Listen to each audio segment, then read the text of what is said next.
냉방비 아끼는 방법 첫 번째, 그것은 바로 에어컨의 숫자를 확인하라입니다. 이 숫자에 대한 이야기를 드리기 전에 일단 에어컨의 두 종류부터 살짝 알고 가셔야 하는데요. 제가 질문 한 가지 드리겠습니다. 냉방비를 아끼려면 에어컨은 껐다 켰다 하는 게 좋을까요? 쭉 켜놓는 게 좋을까요? 정답은 바로 껐다 켰다 하는 게 좋은 에어컨도 있고 쭉 켜놓는 게 좋은 에어컨도 있다입니다.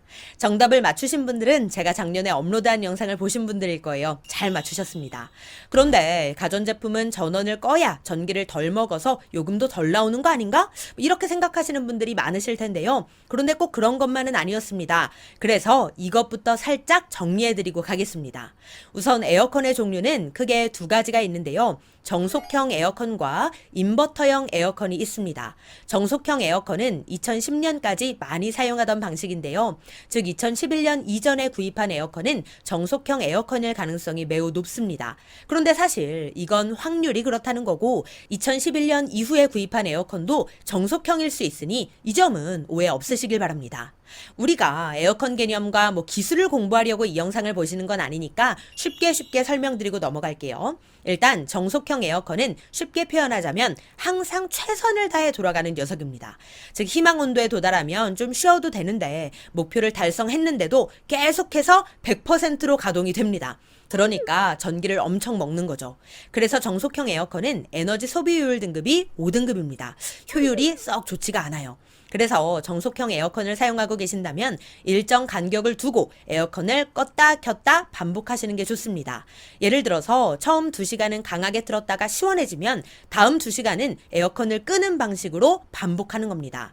이렇게 2시간마다 껐다 켰다를 반복한 경우 정속형 에어컨을 24시간 내내 틀어놓을 때보다 전기요금이 무려 70%나 감소하는 효과를 보였다고 하니 이 점은 참고해 주시기 바랍니다. 자, 그렇다면 인버터형은 어떨까요? 인버터형은 2010년 이후에 생산된 에어컨 방식인데요. 결론부터 이야기하자면 인버터형은 껐다 켰다 하지 말고 계속 켜둬야 냉방비를 아낄 수 있는 에어컨입니다. 왜냐? 얘는 정속형이랑 달라요. 희망 온도에 도달하면, 즉 목표를 달성하면 알아서 조금 쉬는 녀석입니다. 즉 전력을 최소한으로 쓰면서 온도를 유지하는 에어컨인데요. 그래서 에너지 소비효율 등급도 보통 1등급에서 3등급 이내입니다. 정속형보다 효율이 훨씬 좋죠. 이런 특징을 가지고 있기 때문에 껐다 켰다를 반복하면 오히려 전력 소모가 더 큽니다.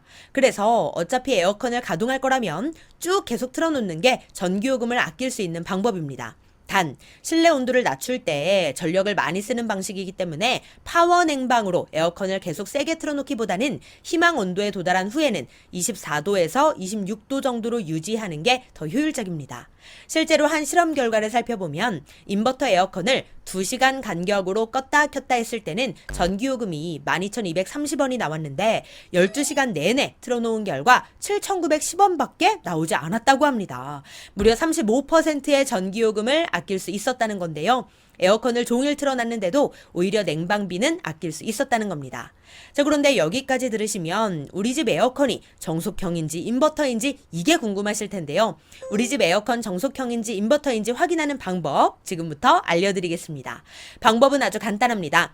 일단 인버터형 에어컨은 에어컨의 인버터 또는 영어로 인버터라고 떡하니 쓰여져 있는 경우가 많습니다. 또는 에너지 소비 효율 등급이 1등급에서 3등급 이내로 표기되어 있는데요. 단 2018년 10월 이후에 출시된 제품의 경우 에너지 소비 효율 등급 기준 강화로 3등급 또는 4등급으로 변경되었다고 하니 이 점은 참고해 주시기 바랍니다.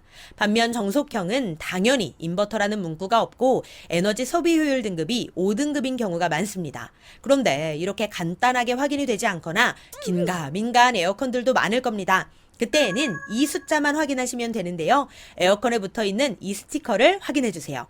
여기 보면 깨알 같은 글씨로 복잡하게 써 있는데 다른 거 볼 필요도 없이 그냥 전격 능력 또는 전격 냉방 능력이라는 것을 보시면 됩니다. 이게 인버터냐 정속형이냐에 따라 표기되는 방식이 다르기 때문인데요.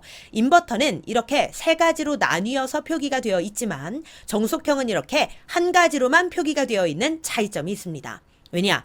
인버터는 자기가 알아서 힘을 조절하는 능력이 있기 때문에 정격, 중간, 최소에 따라 이렇게 값이 달라질 수 있는 겁니다.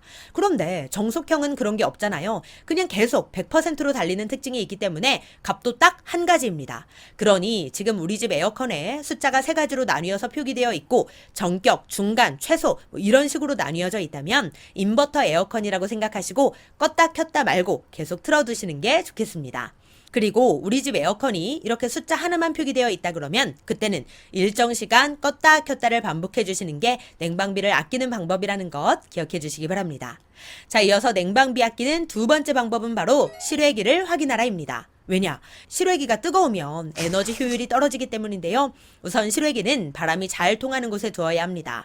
그런데 문제는 이렇게 바깥에 둔 실외기가 여름에는 뙤약볕을 받아서 뜨겁게 달궈진다는 겁니다. 이걸 방지하기 위해 실외기에 햇빛을 막아주는 차양막을 설치해주는 것도 좋은 방법입니다. 또는 은박지 돗자리를 덮어주는 것도 방법인데요. 또는 에어컨을 틀기 전에 실외기에 찬물을 3바가지 정도 천천히 뿌려주며 식혀주면 실외기의 열이 식혀지면서 에너지 효율도 높일 수 있다고 하니 이 점 참고해 주시기 바랍니다. 자, 다음 냉방비 아끼는 세 번째 방법은 바로 선풍기도 함께 틀기입니다. 전문가들이 실험을 해보니 에어컨을 켜놓고 선풍기까지 틀었을 때 온도를 낮추는 시간이 20%나 단축이 되었다고 하는데요. 에어컨을 틀고 선풍기를 돌리면서 온도를 1도만 올려도 전기료를 20에서 40%까지 절약할 수 있다고 하니 이 점 참고해 주시기 바랍니다. 네, 오늘은 냉방비 아끼는 방법 3가지 알려드렸는데요.